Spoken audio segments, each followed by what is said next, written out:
Hey, welcome back to the channel everybody, hope you're well. Quick disclaimer as always, if you're waiting for a Helix or a guitar video, that'll be next. Just have a little bit of patience. This is a Kawasaki GTR 1400. It's a bike that's been on my radar for a very long time. And I pulled the plug. This is a 2017 bike. I've still got my GS 1200. I've just kind of fallen out of love with that bike. And this is a bit of it's a little bit of everything because it's rapidly quick, it's really comfortable. Oh, I keep putting my fingers in it. It's rapidly quick, it's really comfortable, and it just kind of ticks all of the boxes. I mean, you know, I still like the GS, I just don't love it anymore. It's like having a really beautiful wife and then 15 years down the line it puts on loads of weight and you think, meh. So I'll jump on, I'll tell you what it's all about and, you know, give you the pluses and the minuses really of why I've walked away from the GS and now I'm with this absolute rocket missile spacecraft thing. All right, let's get on the road. Let's see if anybody will let me out of this junction. Highly unlikely because everybody's on the way to work and nobody gives a flying shit about a baldy man on a motorbike. No one at all. Thanks everybody. Alrighty then. So this is, like I've said in the intro, a Kawasaki GTR 1400. If you're in America, it's called a Concourse.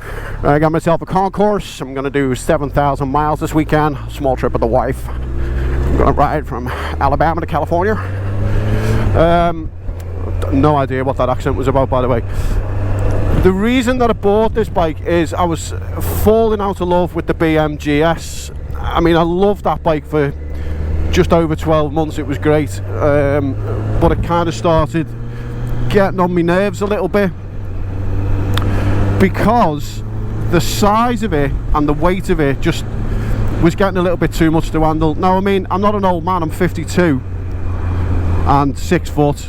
You know, I want to look after myself. Like I've said before in previous videos, if you met me, you go, there's a guy that clearly goes to the gym and lifts weights, but also likes cakes and sausage rolls. So that's the shape that I am. But it was just getting really cumbersome and it was a bit of a pain in the arse moving it about, and I'd kind of had enough. It had fell over on me twice. Anyway, I digress. The GTR was always on my radar to get one, and I had a little perusal around the Superbike factory. And again, I know some people have had bad experiences with the Superbike factory, but every time I've bought a bike off them, and I've bought 4, they've always been spot on. Nice people, quick sale, everything's tickety-boo. I only had one incident where it was actually the GS. They'd said, oh yeah, it's been serviced, and when I got it, the air filter looked like it had lived under the sea for 10,000 years. But look, no biggie. So let me tell you the bad things about this bike first, and then we'll get on to the positive if you're looking for one. Okay, so the first bad thing is these bikes, just like the ZZR 1400, which it's based on, they eat tires and they eat brakes. Okay, so if you're going to get on this and think that you're Valentino Rossi tear-arsing round everywhere, the sheer size of it and the power that it's putting at the back wheel just kills the tires, and you'll go through brakes really quickly. Secondly, the range. I mean, I know it's a tiny little thing really. I mean, the GS it's got a 300-mile adventure tank range, so yes, it's going to do more. This thing that is in the display, this range thing, this will tell you, oh, you got 197 miles, and then all of a sudden it'll go, you've got 150 miles, and then it'll jump back up to 160. Just make your mind up. Just stop being, say, look, it's just gone to 212.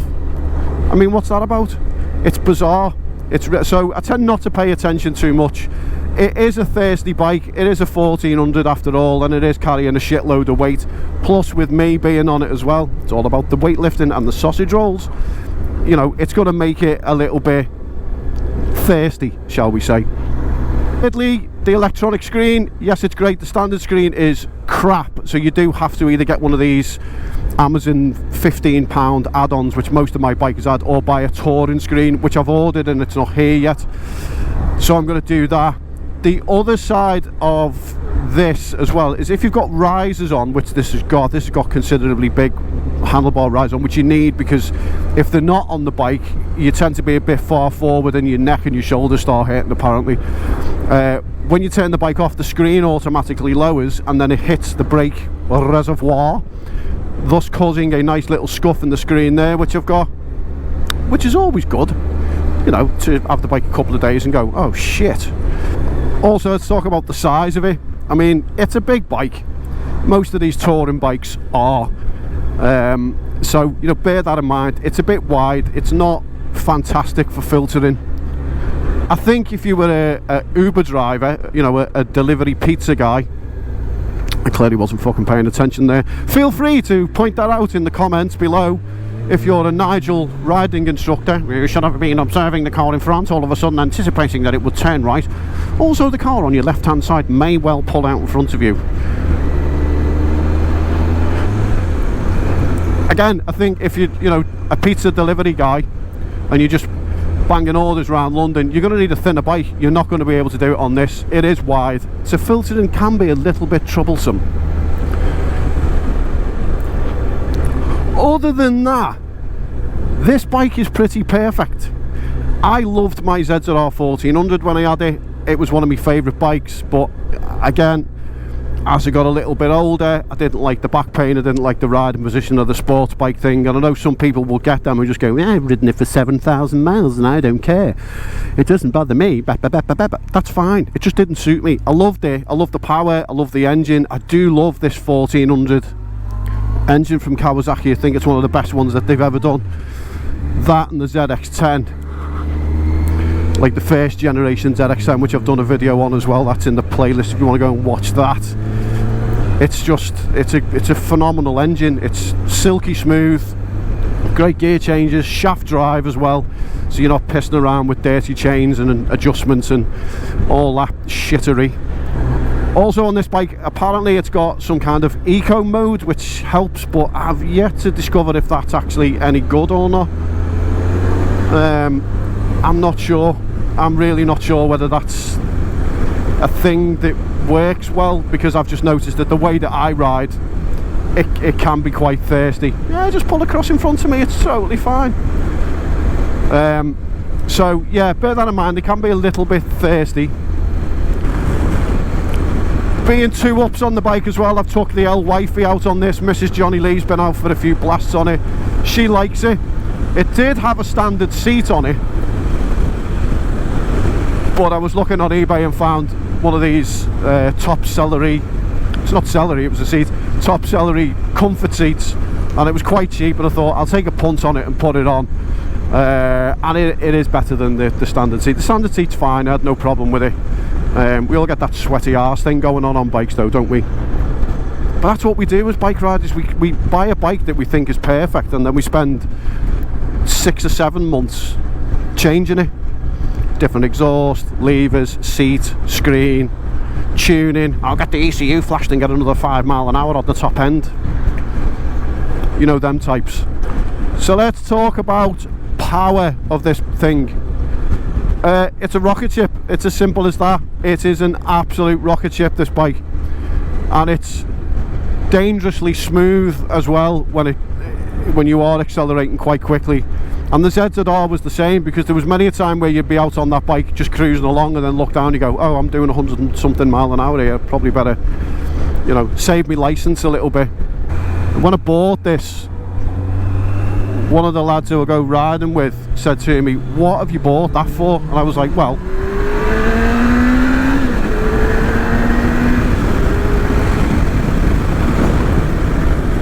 that's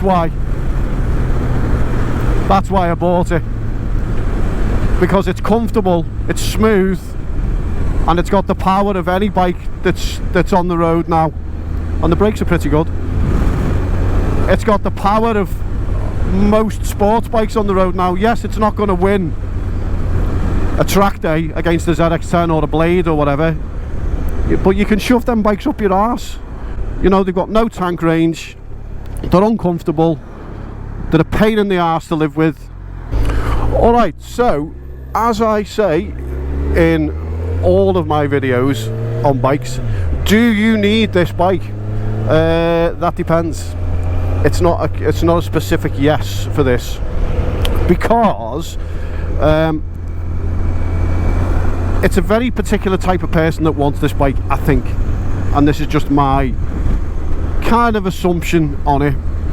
The GTR is phenomenally fast. It's ridiculously smooth. I can't stress how fast this bike is. So if you want to tick a couple of boxes, i.e. you want something that's comfortable and fast, yes, get this. If you want something that is comfortable and fast and you want to do distance and do touring kind of in Europe, then yes, get this. Is this better than the GS at doing that? Yes, I think it is. I've had the GS for over a year. It's a great bike. I would not want to go any further than Scotland on that bike. Some people now, probably GS owners, will be foaming at the mouth, jumping on their bikes after they've polished it and hunting me down after they've stopped off at every fucking Starbucks along the way to park the GS fully loaded outside. And I can say that because I own one. I was never a Starbucks GS rider. I properly toured on mine. I've done many tours on that bike, and it's been phenomenal. But this is a way better bike. It's far better than the GS, and they're not really expensive now, these, because they stopped making them. Don't know why. Bit stupid on Kawasaki's part, I think. So yeah, also the Kawasaki traction control and assisted braking, I think the ABS is okay. I mean, you can really feel it working. On other bikes with ABS, it kind of just does its thing and it's in the background and you don't really notice it. On this, and I think it's because the bike is so big, you can really kind of feel it doing its thing, you know what I mean? So yeah, at first I thought maybe there was something wrong with the bike, but not. Apparently that's just how they are. I know the earlier bikes suffered from crappy discs and they would warp and kind of fuck up the brakes. But yeah, there you go. This is a 2017 bike. It had a couple of scuffs here and there on the bodywork, and I think what that is ferry rash. I think it's been strapped close to a railing or another bike or whatever, and it's kind of scuffed the fairings on both sides. There's a couple of scuffs on the boxes which I've dealt with, and the wing mirrors as well. There's a few kind of scuffs there, which kind of makes me think whoever's had it before has actually done some, you know, decent touring mileage on it, and, you know, used it for exactly what it's supposed to be used for. So for me, I've used this bike to go to work on a couple of times. It's got the Acra Provich can on it. It's not obscenely loud. I could take the baffles out, but I don't want to be that dickhead going to work at 6 o'clock in the morning pissing off everybody. I used to do that back in the day. I don't do that now. I'm a nice guy now. I think I've matured slightly. At 52, I thought, well, I wouldn't want some baldy tattooed knobhead starting this bike at 5 and 6 o'clock in the morning in my street and waiting for it to warm up. You know, I'd be out there with an axe.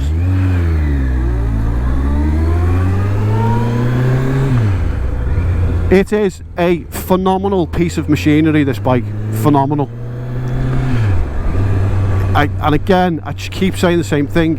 I don't believe how smooth and how fast this bike is. If you just want something that's going to tick all them boxes, then yes, this is your bike.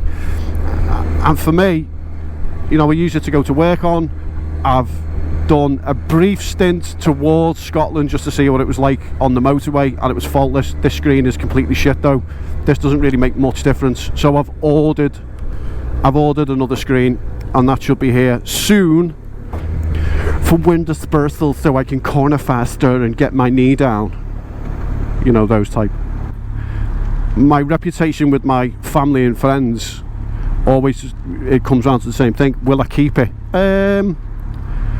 Probably. I think I can see it being with me for a few years at least.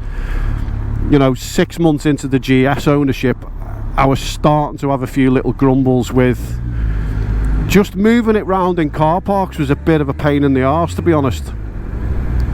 When you put your feet on the floor and you're trying to paddle the bike back, you can't really do that on the GS. You've got to get off it and move it, and then if you've got to get off it and move it and it's full of camping gear, and it's impossible. You know, you're out of breath, you're fucking sitting on the thing doing Darth Vader noises. So again, Should you buy one? Yeah, I think you should. Again, it's down to your needs, really. That's what this bike is. It's down to, this is a bike that ticks off all of your needs. It's quick, it's smooth, it packs a shitload of gear on it, it's very, very capable 2-up. And is that not the perfect recipe for a perfect motorbike? Is that not what it is? Is that not what we want? We want something we can do everything on. I mean, if you're a weekend Power Ranger in all your matching leathers with your mates, you know, GoProing yourself doing wheelies at 180 mile an hour trying to get your knee down on roundabouts, then no, this bike is not for you. Of course it's not. But for me, those days are long gone.